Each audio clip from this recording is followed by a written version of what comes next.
Some people walk around in a very overstimulated way of being that can then numb us to incoming sexual information because all the circuits are already activated by that constant intrusion for our attention. You accustom your brain to overstimulation, and then the time frame of real body sex feels artificially too slow. I'm Cyndi Darnell. Welcome to The Erotic Philosopher, the podcast where we examine and explore sex and relationships through social, personal, cultural, scientific, political, and other lenses, and unpack and explore your erotic quandaries with the world's wisest erotic philosophers. Today's guest on The Erotic Philosopher is Ellen Heed. Ellen is a neurodivergent somatic sex educator, fascinated by the dimensionality of the human experience. A former professional dancer, Ellen's career trajectory has included mud wrestling and being a garment business executive. In midlife, she switched to yoga and bodywork as personal practices while teaching anatomy and physiology to a global audience of aspiring professionals, where her online training and rigorous idiosyncratic curriculum supports body-oriented practitioners whose work sits at the crossroads of the physical, emotional, and existential bodies by remediating scars that disturb the flow of information between such domains. In private practice, she conducts birth rehearsals and works hands-on and hands-in with postpartum genitopelvic injuries. She's fascinated by guts and the nervous systems and the nexus of where they exchange information in optimizing our gut-brain conversation to improve function at both ends. Enjoy today's fascinating discussion with Ellen Heed. Ellen Heed, welcome to The Erotic Philosopher. So good to be here, Cyndi. Good to see you. It's great to see you. It's been a number of years since I have seen you, and I was first introduced to your work through, the entire field of sexological body work back in the day. You were one of the people who helped create some of the learning module and the training modules around that field of work. And since then, you've gone into your own work now around scar treatment and scar remediation. But before we get into that, Ellen, for people who have never met you, who don't know anything about you, what would you like them to know about you? Well, I have defined myself primarily as a teacher. I had a long career teaching anatomy to somatic professionals all over the world, teaching anatomy to sexological body workers, but also to yoga teachers, and working at birth centers, working with midwives, working with doulas, the occasional osteopath, chiropractor, or MD who found their way into a yoga teacher training would seem surprised that I could compress 3 years of medical school into 3 days of anatomy lecture. And they're like, oh, wow, okay, really, we have to know all this. This is important. This is relevant to teaching yoga and energetics. And I'm like, you betcha. I'm really interested in translating using anatomical language between people who are in sexuality and energetic forms of healing work to building a bridge actually between that and a more conventional approach. And I think, that's in my knowledge of the work that you do and how you teach practitioners to do this work, and certainly the trainings of yours that I undertook. Your knowledge of the human body is above and beyond, certainly the best that I have encountered. And not only your knowledge of how it works, but also how it moves, how it functions, and also what produces different states of awareness, different states of arousal, different states of pleasure, and different states of being. And I think that this is so much of what is missing from a lot of the traditional training with regard to massage therapy, to medical training, and, all of the medical disciplines across the board, not just, traditional medicine, but physical therapy, the entire spectrum. We can't talk about human beings without talking about their energy. And I came up in my second education, my first education was as a dancer. So I came from a very somatically embodied place. I went to California Institute of the Arts in the 70s and studied dance there. And then was a professional dancer in Los Angeles for some years. And then kind of my knees blew out, and that was the end of dancing.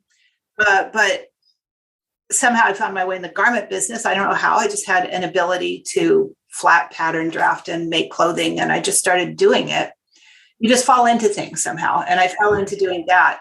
And I did it for 15 years and then transitioned into, I met a man who so intrigued me by his particular approach to body work. It was so different than anything I'd ever encountered. And it was so compelling in terms of my personal growth, using body work as a whole life potentiator. He was talking about how that was possible. And I'm like, yeah, I'm going to follow you around till you show me how to do that.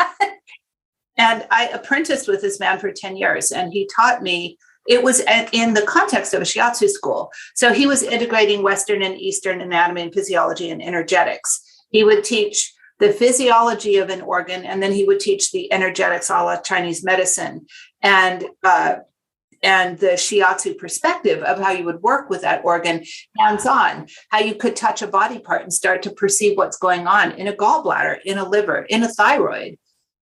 And how different you could map emotions. You know, Asian medicine is full of maps. The meridians are maps, and you can have the whole body mapped in an ear, or the whole body mapped on the palm of the hand, or the sole of the foot. There's all these microcosmic maps of the body within the body. And each of those maps has points, and each of those points do separate things. So getting into the specificity of that was just fascinating to me. And so we were taught to use our hands to heal, literally as medical instruments to heal in a shiatsu context. And so I kind of carried that through, because we understand the nervous system very deeply in Asian medicine, in Chinese medicine in particular. They don't think about the nervous system as separate from the organ system. They're together. And so I didn't learn the false separation. I learned an integrated approach to providing therapy, but always looking at the nervous system as the basis. So that's how I got very interested in the workings of the nervous system. And then I started to study craniosacral therapy. And that took me much deeper into more subtle realms of the nervous system and understanding. I learned from the high end all about cathartic, very dramatic, very post-Reichian, liberationist, emotional, emotional, I don't even know, beyond catharsis, quite dramatic emotional release at the shiatsu school, actually, because that was sort of like this little cult within, a little cult of practitioners were really into that at the shiatsu school. So I learned a lot about that. And then I call that the shallow end of the pool, where all the sympathetic stuff is getting worked out. And then I went into craniosacral and went to the deep end of the pool to learn about the parasympathetic and what's possible in terms of down regulation in the body. And after I had it was a year after I received my craniosacral certification that I studied sexological bodywork. And I took my certification in 2007 with Joseph Kramer, and Chris Maxwell Rose was assisting that training in San Francisco at the Institute for the Advanced Study of Human Sexuality. And it blew my mind, but there was a huge missing piece. The missing piece was anatomy. Nobody had names for what they were touching. And I'm like, there are names for these parts, and these parts have functions, and they also are connected to a nervous system. And we need to talk about sexuality in terms of upregulation and what that does, and downregulation and what that does. And when we balance and understand how we work our own internal teeter-totter between upregulation and downregulation, then we can have a better understanding of the function of our sexual being. So let's sort of pivot in at this point about this notion of the nervous system in relation to sex, in relation to up and down regulation. So for people perhaps who are listening who are not familiar. I mean, people are obviously familiar conceptually with the nervous system, but they may not be familiar with what you mean when you're talking about up and down regulation in the context of sex. Could you describe what you're talking about there? So arousal is a dance between excitation and relaxation. In order for excitation to happen, there has to be a certain amount of stimulus. And that stimulus is going to be different for different people. Some people are visually stimulated. Some people are stimulated through their ears. Some people are really biased towards hands-on and caress-based stimulation, so skin-based stimulation. And then there is absolute just good old friction on the genitals. And all of those things, all of those inputs will create nervous system responses. And for some people, it depends on your set point. Some people walk around in a very overstimulated way of being just because our culture is biased more and more in that direction. The more time we interact with this, the more stimulation we can accommodate because it's happening all the time. Some people are getting a notification every few seconds, and that ping, ping, ping activates circuitry in the brain around reward that can then numb us to incoming sexual information because all the circuits are already activated by that constant intrusion for our attention. There's very little left for something as subtle as a whisper in the ear, as a caress of the neck, especially if part of our structure of that incoming stimulation is pornography. I'm not saying pornography is bad. Pornography is great, but the monkey mind wants the maximum amount of input. So when you've got your hand on the click, click, click, click, and you know how to navigate from the beginning of a scene to the absolute utmost climax of that scene, and you're hitting climax, climax, climax, novelty, different person, different situation, different climax, you accustom your brain to overstimulation. And then the time frame of real body sex feels artificially too slow. Mm-hmm, mm-hmm. And I think a lot of people experience that sort of discrepancy between, the hyper arousal that can occur with when you're using masturbation or even partnered sex in conjunction with pornography. And then when you're doing it without the pornography, it does feel different. And a lot of people will comment on that, even if you're still running a movie in your head when you're masturbating, it can still it'll feel different again if you remove that movie from your head. And as we're saying, there's nothing wrong with playing the movie in your head. There's nothing wrong with consuming porn. That's not the issue. We're just talking about a much broader, the body's capacity to receive pleasure signals through the nervous system and the flesh that enhance. We have a certain speed at which our nervous system, we have an operating speed, just like our computer. Computers are only a reflection of what is already happening in our nervous system. We invented computers much too. We think that we are like computers. No, computers are like us. We were here first. Let's get that straight. But we also have an operating speed, and different people have different operating speeds. That's called a constitution. Some people have a constitutionally slow operating speed. And when they're matched with somebody who has a constitutionally hyperactive or very active operation speed, they may find themselves to be sexually less compatible. And if you get two people who are too slow, they might not ever be able to get to the point of getting aroused. Yeah, it can be difficult. Right. So they actually have to figure out who they are and what their arousal style is. But what I'm saying vis-a-vis pornography is it's not the content of the pornography. It's the capacity to stimulate novelty too quickly, to overactivate the dopamine circuitry in the brain. So we become dopamine addicted. We're not even addicted to the sex. We're addicted to the novelty and the speed. Right, the incentive and the constant chase. Yeah. And more and more of that information is coming out now in relation to brain research around the consumption of porn and, or even not even porn. I mean, Facebook, Instagram, it all ends up being the same sort of thing. It's just that hyperstimulation of the brain circuitry does desensitize us to our capacity to have, old-fashioned human interaction. And then a lot of people talk about sex either being uncomfortable or boring, or they can't get turned on, or... Yes, they haven't gotten to full arousal, because there's a difference between hyperstimulation and the genital sneeze,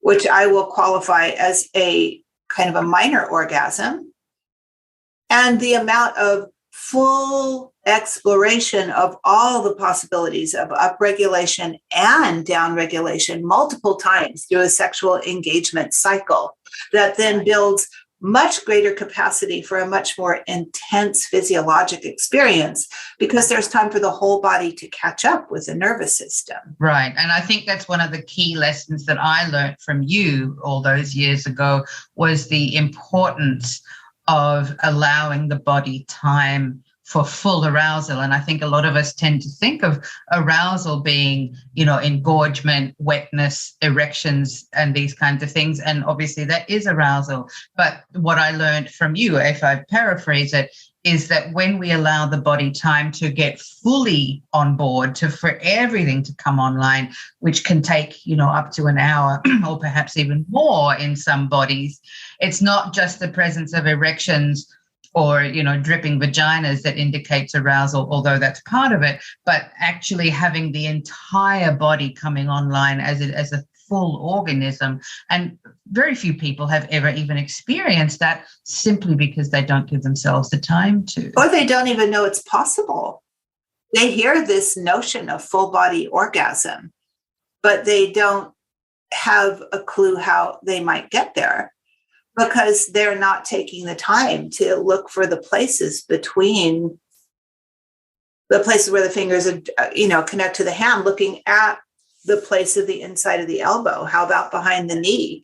How about around the ankle bones? How about, the armpits? I was just talking to a client last night who had orchestrated a scene where she had ice cream in her armpits, and her practitioners were eating the ice cream out of her armpits, and it was so arousing for her. Wow. And that's the thing, just these odd sensations that we wouldn't normally associate with sex, with the coldness of ice cream, and then armpits that, I guess some people would consider armpits arousing because of the sensitivity of the skin there, but to also add that in to an erotic play for a lot of people is, again, unheard of, because most people tend to associate sex with genitals. And when we understand that, as you say, the inside of the elbow and the back of the knee can be erogenous zones and profoundly arousing, that it really changes the format of how we understand sex. And so, Ellen, you've moved from teaching just these sort of anatomical structures through to now, I think what you're most well known for is your work around scar remediation. So how did you come to that work? And then I want to get into, talking about the nature of what that is. Sure. It was through sexological bodywork. A sexological bodyworker, someone who had been a coach at my sexological bodywork training, moved to Los Angeles, had a child, had a pelvic floor tear. And she knew I was a fellow sexological bodyworker. She came to me for work. And we discovered very quickly that there was a lot of scar tissue in her pelvic floor. But what really got my attention more than the existence of the scar tissue was the rapidity of healing. That one moment I could have my hands on a scar, and the next moment the scar was gone. Now, this is a very energetically aware person, a lot of Tantra training in the background, and somebody who knew their anatomy exquisitely well. So we were equally matched, and she could say a little bit over, and then I could feel, if I go a little bit over to the left, it feels like a little bead of solid tissue where it should be smooth. It's like it's poking out, and it's stiff and it's solid. And wait a minute, I was just massaging it. Where'd it go? It was just there. I felt it. You felt it. Now it's gone. What happened? Nothing in my background had prepared me for, I understood that scars were masses of collagen that were rock hard, impermeable, and you had to just saw away at them in a cross fiber method to get them to loosen up a little bit. And even then you had to do it regularly, or when it got cold, or when it was cold and damp, the scars would start to do that congealy thing. But here was a scar, an intravaginal scar that resolved completely in seconds or milliseconds the minute there was an emotional release. That in is my client. Phenomenal. It blew my mind. I'm like, what the heck? Who are we that we could do that? Really, what is that? So I got very curious. When I get curious, I dive deep. And so I decided to get a PhD to answer that question. What happened? Very curious. Very curious. Yeah, really. You know. I know. Yes, you do. Yeah, so I was deeply curious, and I decided to turn it into a research question. Is it possible that the human body can have a dramatic and instantaneous release of a collagenous scar due to emotional release inside the vulva and the vagina? And that was your PhD topic. That was my research question. Is it possible that this could be true? And you discovered that it was true. I described it. I did. I described it because we did research. We had 12 women, and those women all had painful intercourse postpartum. They all had a pelvic floor injury, or they had a cesarean, because there's people were not exempt from pelvic floor problems or painful sex because of a cesarean section at all. That scar tissue can go right down the front face of the uterus and actually fixate. So if this is the uterus and this is the cervix, here's inside the vagina, the scar can grow down the front face of the uterus. Here's the incision. The scar grows down this way and fixates the cervix at the back of the vagina. And then there's no movement, right? And guess what happens during penetration is battering of the cervix as a result of a C-section. And we actually found this in one of the people who was a research subject. And it really took very little work, just ring around the neck of the cervix several times, and it was free. And suddenly, and then this person with 3-year-old twins for whom she'd had a C-section, her uterus went into contractions. The moment that happened, because it was completing the birth process that got interrupted by the C-section. That is phenomenal. Blew my mind again. This information that we know now that's coming through from the world of somatic therapies about, completing the cycles and being allowing the body to go through its full cycle of release, whether it's in relation to, birth trauma and sexual pain, or, trauma of all descriptions, that when it gets stuck in the body, the thinking is that's where it starts to cause harm. And if people can find practitioners who allow them to complete the cycle of whatever it is that's causing them stress and trauma, that can help facilitate and allow the energy to move out of the body and make way for well-being again, which is just, I think it's just such incredibly powerful work now that's coming through from the somatic field. And, the more traditional somatic schools still tend to stay away from sexuality, but that's where your work really bridges that gap and moves in. So you started training with people experiencing birth trauma, and now you've worked with a variety of different genitals. Is that right? I've worked with from birth trauma to genital affirmation surgery to people who are post-prostatectomy or who've had hernia repairs that are affecting their erectile function because maybe the mesh is placed in the midline, and then the midline starts to create scar tissue, which then affects erectile function or creates pain on ejaculation. For people with penises, or, there are all number of kinds of injuries that can hurt the clitoris and its enclosure in the hood, from autoimmune conditions to birth injuries to sports injuries, et cetera. So we have to look at the whole body health now, because if it's an autoimmune condition that's causing lichen sclerosis, that is a scar propagating condition. And it creates this occult scar tissue all around. And I've seen people whose clitoral hoods have actually closed over the glands entirely. And so because of from an injury? No, from lichen sclerosis, which is an autoimmune condition. Yeah. Okay. Wow. Yeah. And so for people who, I just want to sort of pivot back to people who had gender affirming surgeries. So that's where one set of genitals is transformed into a different set of genitals through surgery. For dissolving the scars in those kinds of situations, have you seen similar effects? I've seen remarkable results. Yes, okay. I have. I can tell a story of working with a trans woman who had incredibly painful penetration. Their experience of penetration was like shards of glass coming inside. Very, very painful. And so I used a lot of castor oil and went in very slowly. And what I felt inside the walls of this neo-vagina was little pieces of erectile tissue starting to become engorged. And the person could feel those pieces of erectile tissue. And for the first time, it's like something connected with their map of self. In between the frontal lobe and the parietal lobe of the brain lives the homunculus, our internal map of self. Some wires got reconnected there that got obliterated by the surgery because nerves had been cut and things had been radically rearranged. But somehow that erectile tissue, taking time to acknowledge, wow, engorgement is happening here. How does that feel to you? Oh, I know what that feels like. It feels like I'm getting an erection. Oh my goodness. And so that started some rewiring happening in this person's system that then gave them an alternative to shards of glass being inside their neovulva.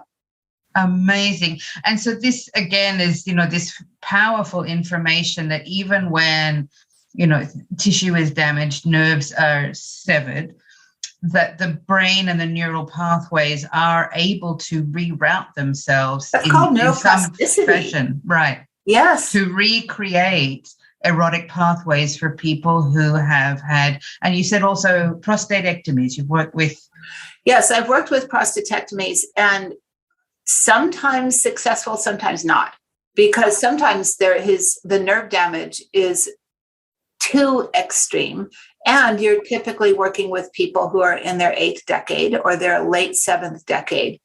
And so the ability of the body to build, because they have so much habit of the way sex has always been for them, it's more difficult to establish new habits, new pathways, but boy, do they try, there's all kinds of suction devices and ways of, coaxing blood into a penis post prostatectomy, injections and so on and so forth, that become a new way of having intercourse.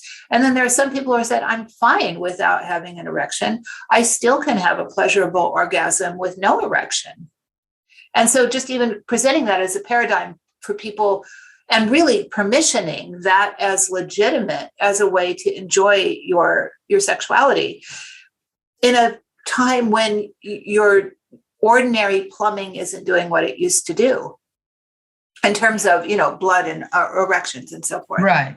And I mean, this is, this happens at some level to all of us, regardless of, obviously if we have extreme trauma or illness or something like that, the onset is going to be more rapid. But as our bodies age, they change in their functionality anyway. So all of us are, on a trajectory towards physiological change in the genital area, which is going to impact our sex lives, no matter whether we want it to or not, it will. So the more we can understand this, the more we can learn about this, the better quality our sex life is going to be from when we are young through to when we are, just before our death. So I know that you're sort of, again, having another career pivot and looking at training more people in these modalities that you've created. But before we get into that, Ellen, I just do want to ask one more thing. For people who are listening to you, who may live in a part of the world where they can't access your scar tissue massage people, or if for whatever reason it's, hands-on genital massage is illegal or immoral or whatever variation, these laws exist globally. Are there things people can do to themselves or with their partners where they can experiment with this without the risk of causing any major or even minor harm to themselves? So I would say, yes, people should make friends with castor oil. And that being said, very occasionally someone will have an extreme allergy to castor oil. So always best to test first. The way you would do that is you could take a drop of castor oil and you could touch it at the side of the tongue or on a mucosal membrane of some kind, inside of the anus or inside of the foreskin, wherever there's, or inside of a labial lip. And if there's no reaction, you're probably good to apply it liberally. So then you would try it, or you could even try it on the inside of your wrist. And if you got red on the inside of your wrist with the tight junctions of skin, you would not go anywhere near the more open junctions of a mucosal membrane where the absorption would be that much faster, because there's actually fenestrations or windows between those cells in a mucosal membrane. So they absorb castor oil more rapidly and more of it because the cell structure is looser in a mucosal membrane. So castor oil is very effective at softening scar tissue and also increasing lymphatic drainage. Oh, okay. And so people could apply a self-massage technique using castor oil, and would it be something that they would do daily? I don't recommend it daily because of the potential for sensitization. So if some people are fine daily for 4 or 5 days, and they might get a little itching or a little burning. And that means, the body is sensitizing to the castor oil, in which case you lay off for a day or two, and then you can try and reapply, but you wouldn't do it every day. You do it 1 day out of 3. Okay. Yeah, that's good for many, many, many, many people. There's the occasional person who can tolerate no castor oil. And then there are the occasional people who can tolerate castor oil daily. And so one must, use their intelligence to determine whether or not their body is going to be responsive in the affirmative to castor oil. And the massage, you starting off with gentle sort of strokes or moving into firmer strokes, breaking down the scar. The idea is to massage the castor oil to find the scar using your own. So I really am a big fan of genital mapping. And genital mapping is available. All kinds of people offer online genital mapping programs and scripts, basically. And so anyone can map themselves. And so if you can map yourself genitally, perhaps you will come across a scar. If you know you had an injury like a tear during childbirth or a hysterectomy or some kind of cesarean section, there's a surgery or there's an injury. So if you know that happened to you, then you'll know that there's some scar tissue where the skin came back together. And you want to feel that area and notice if there's any lumpy, bumpy, hard, tougher tissue there. And that's where you would massage the castor oil with the expectation that massage will begin to soften the tissue. And so how long would it take, do you think, before people would notice that there would be a softening of the scar tissue if they were doing? If it's on the vulva mucosa, the actual vulva tissue itself, it could soften in one application. Wow. That happens all the time. Isn't that amazing? It is amazing. Just amazing. Castor oil is very potent. It's very high in racinoleic acid, and racinoleic acid is a very potent anti-inflammatory. A scar is an inflammation process that has not resolved.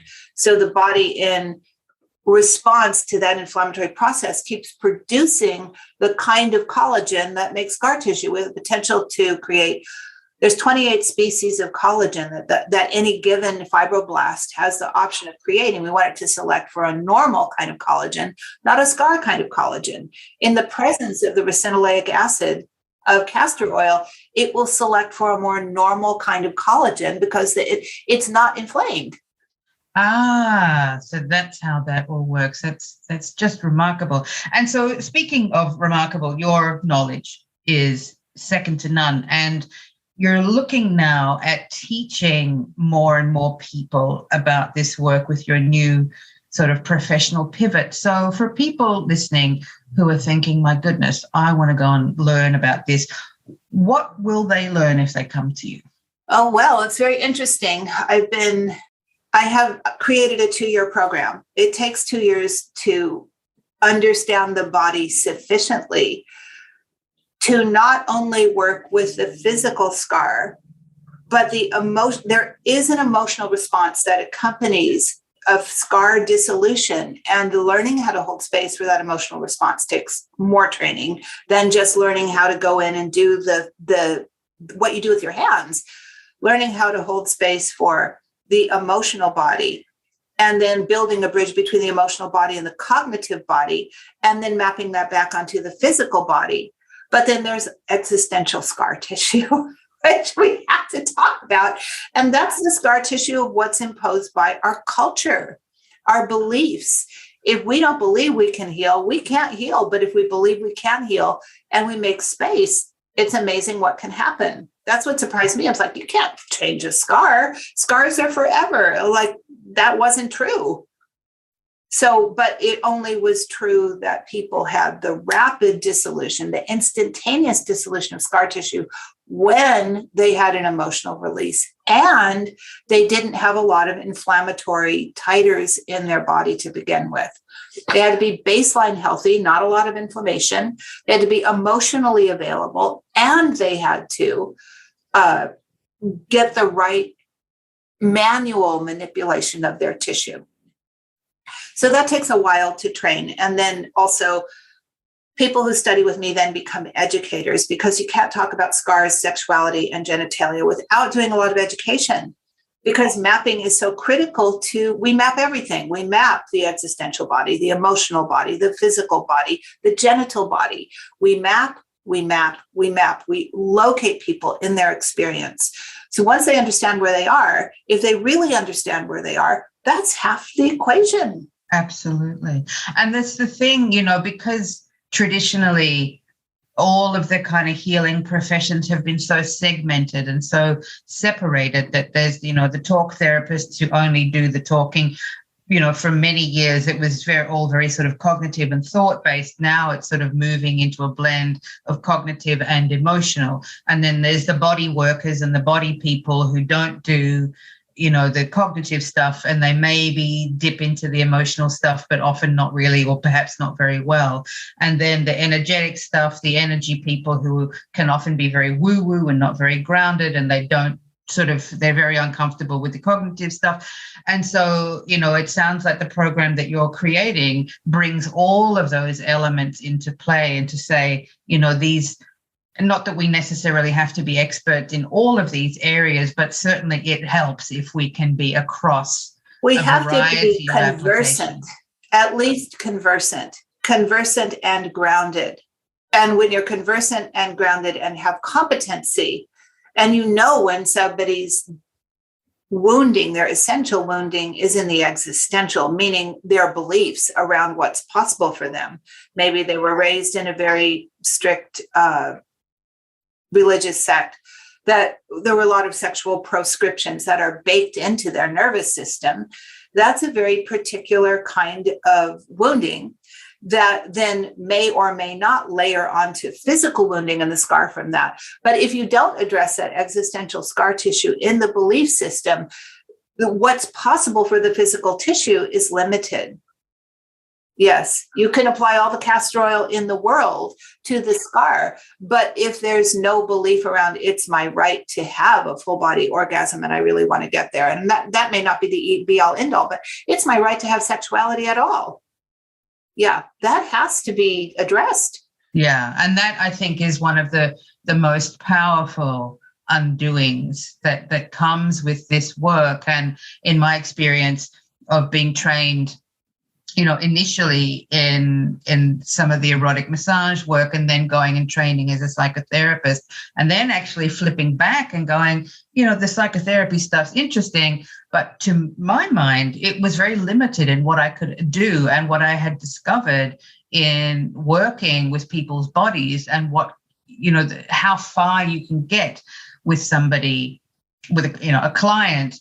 You can, in a couple of sessions doing body work and even breath work, what might take 3 or 6 months with just talk therapy. Yes, and exactly. So the body is a great shortcut. Being able to combine the body work with the talking, with the emotional stuff, and the cultural, social, political piece, the esoteric piece, that it all has to be part of it, especially when it comes to sex, because sex intersects with everything. Of That's those why parts. Sex is so sexy. Because it does. It is the place. I mean, when Joe Kramer asked me to design anatomy for sexological body workers, I was so excited, because sexological body workers are in such a position to communicate with all these aspects of a person at the most neuroplastic part of being any living being, which is sexuality. That is neuroplastic. And it can be neuroplastic gone wrong or neuroplastic repaired. And this sort of brings us around to what we were talking about at the beginning of our conversation. How habituated do we allow ourselves to become to doing sex certain ways that limit our neuroplasticity? Like, we have to have maximum amount of stimulation visually, or through media, or through fantasy, or, we have to, the mind has to be so occupied and distracted that there's hardly any space for body sensations at all, or the body sensations have to be brought up to such a peak of stimulus that there's no room for the subtlety and feeling the energetic potential of what's happening. Yeah, right. And so you're saying now that you're not going to be doing, people aren't going to be coming to you for consultations anymore while you move and you start to now become solely a teacher trainer. Is that right? I will be available for some consultations, but mainly virtual. I have to get a massage license where I'm moving so I can work. And that, I don't know how long that will take. I have to go back to massage. Yeah, I find that astounding that you, of all people, have to go and get a license. You could be the head of the licensing board all by yourself. I think that's remarkable. So with your training programs for practitioners, practitioners in waiting, will it be an in-person program? Obviously, given the so COVID. It's a mixed program. It's a 2-year program, and the first year is absorption and mainly online. The second year, there are a number of in-person workshops. And if somebody is a particularly aggressive or interested or urgent student, or somebody who has a lot of hands-on experience, they would be invited to attend their hands-on workshops in the first year. So there's flexibility, but it's a 2-year program. The first year, absorption and mentorship. It's very much one-on-one.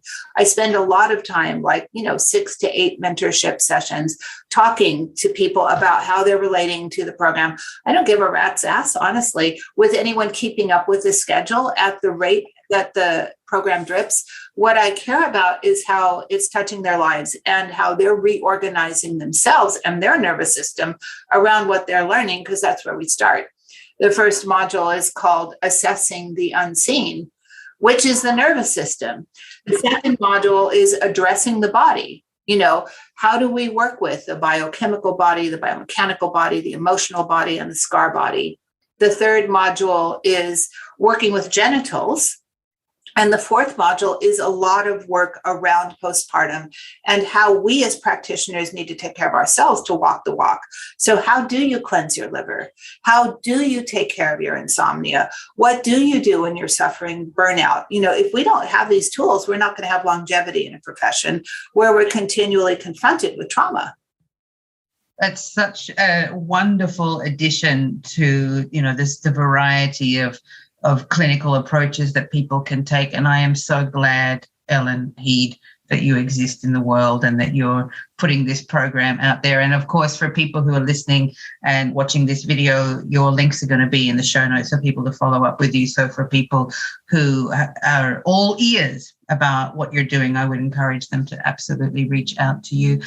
Ellen, it's been utterly delightful catching up with you again after all these years, and that you've been keeping well during COVID. And I really wish you all the best with your move into this new physical location and also new professional space. It's a feat having to, changing homes and changing professions.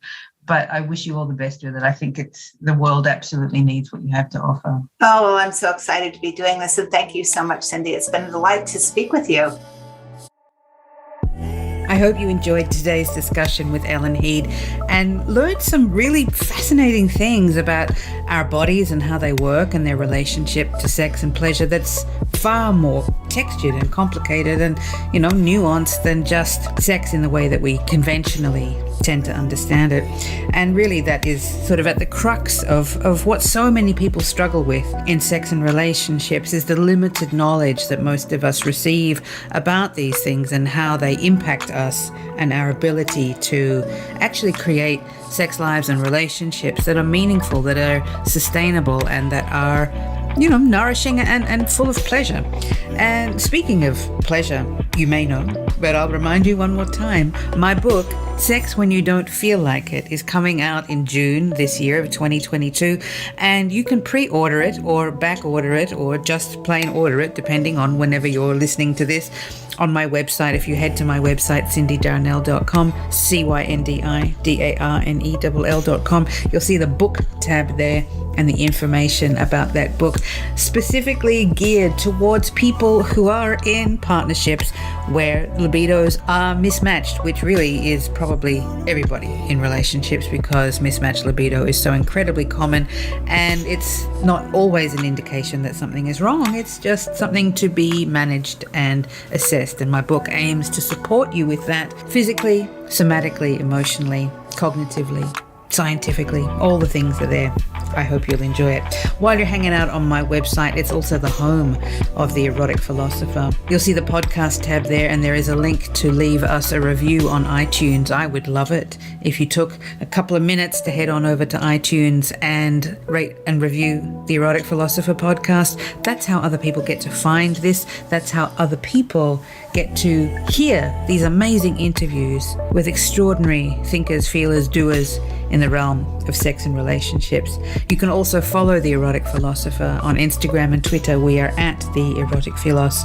That's PHILOS. While you're hanging out on my website, you can hang out at the Online Pleasure School. You can select that tab there under the online courses and check out the suite of classes that I have pre-recorded, ready for you to take at home from anywhere you are in the world. Take a look around. You'll find something there for everyone. If you want more personalized support with your sex and relationship problems, you might consider working with me one-on-one, two-on-one, 5-on-1. I offer online support in the form of counseling, coaching and therapy to individuals, couples and groups all over the world. You'll see that there on the services tab on my website. You can also follow me on social media at Cyndi_Darnell. That's CYNDI_DARNELL. Thanks for joining me again on another episode of the Erotic Philosopher. I love being able to whisper in your ear every now and again and bring you the wisdom of some of the people whose work I find so incredibly nourishing and inspiring in my quest to change the way we understand sex and relationships, one conversation at a time. Until we're together again, thanks for listening and take care.